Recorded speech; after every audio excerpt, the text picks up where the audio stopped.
Hey everyone, Todd Nauck back with part 2 of this Harley Quinn commission.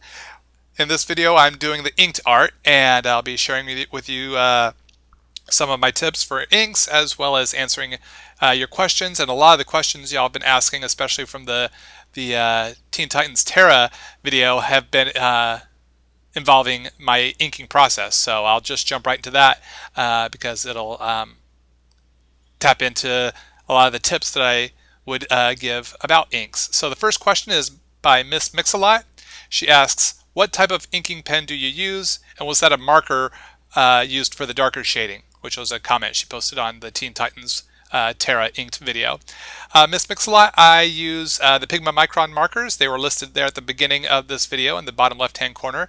I use the varying different size tips, the thickest being 0.8, then I use a 0.5, going down to a 0.1, and then the thinnest being a 0.05. Those are my favorite inking tools. What I use to fill in the darker areas, I think on that video you're referring to, would be the Pentel Pocket Brush Pen, which is a great refillable brush pen.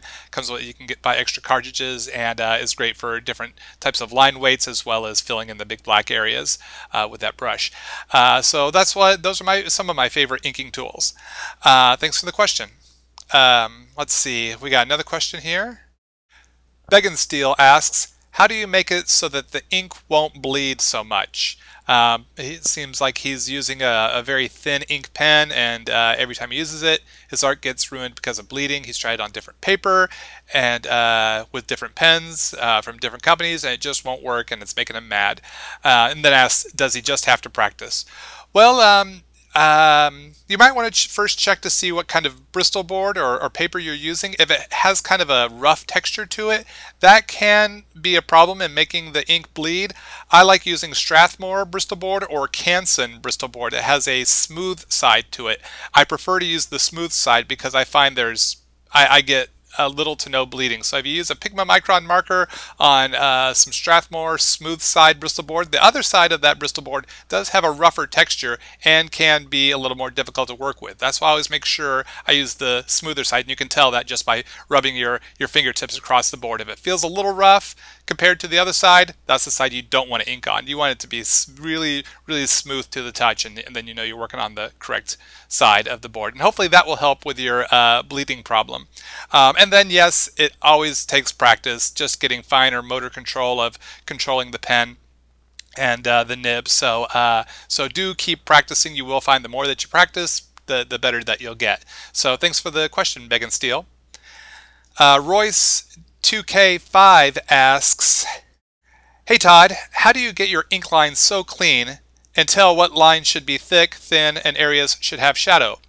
Really great question, Royce 2K. They're clean because of practice, and then the thick and thin is really that, again, that kind of came with the practice and getting a feel for my style and translating those lines. You do want to consider your light source. So if we say that a light source is coming from the upper left-hand side, then you'd have somewhat thinner lines on the upper left side of Harlequin, but on the opposite side would be a little bit thicker of a line, thus creating a sense of a shadow and then creating a sense of form and shape.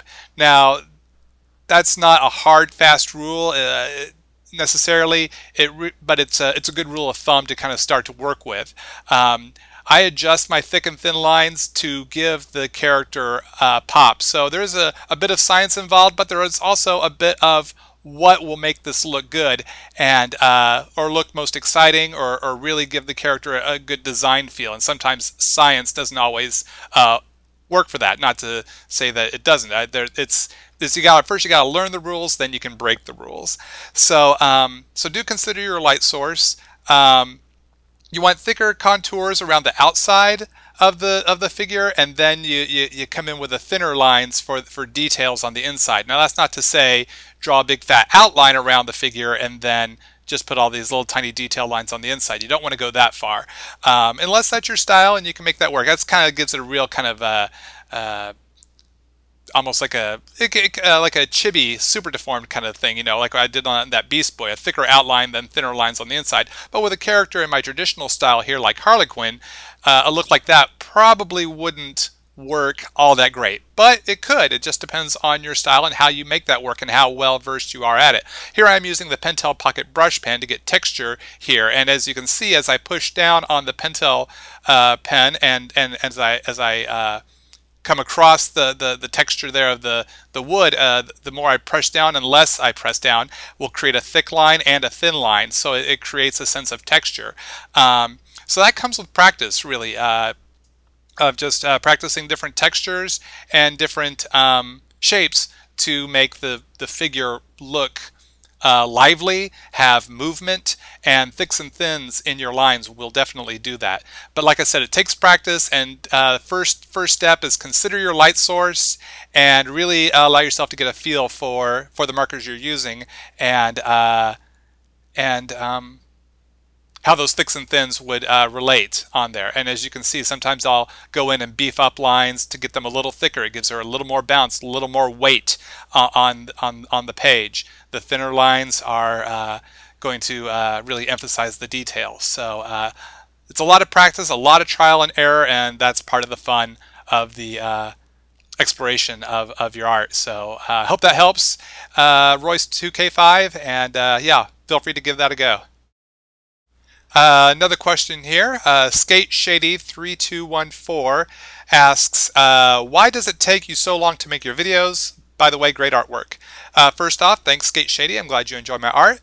Secondly, why does it take so long to make each video? It's because of my work deadlines. I pencil and ink a monthly series. It's called Invincible Universe. It's a series that I do for Robert Kirkman. He's the guy who created The Walking Dead. So I've got to meet my deadlines each month, and that takes up a majority of my time, which I love doing, but it doesn't afford me as much time to do as many videos. So I get these up whenever I can. So I'm glad that you like my videos and you want more, and I'll try to get you more as I can, but the reason why it takes me so long, I got to get paid. Stay tuned for more. In fact, I got a whole nother 3-parter after this Harley Quinn ones that will be coming up. So I'm trying to get these out at least once every other week. So I truly appreciate this support, SkateShady3214. Stay tuned for more videos. So let's see, I think I have another question here. Steady actually didn't really ask a question, but Steady made a comment on my Iceman sketch cover video that's you can see here on my YouTube channel. Steady just states, more 80s X Factor, please. I couldn't agree with you more, Steady. Being a fan of Iceman, Beast, Archangel, Cyclops, Marvel Girl from the 80s X Factor, I'd love to do more of those. So I appreciate it. I don't really have anything in the queue right now, but if I ever get a chance, you know I'll be there. So it looks like I'm finishing up this video here, getting the last bit of the inks going. So I want to thank you guys for tuning in, and thanks for sharing your questions. Feel free to email me your question. Maybe I'll answer it in an upcoming video. Here's the finished inks for Harlequin, and stay tuned because coming up next, part 3 of this 3-part series, the Copic Color video. Appreciate it, guys. Talk to you soon. Bye.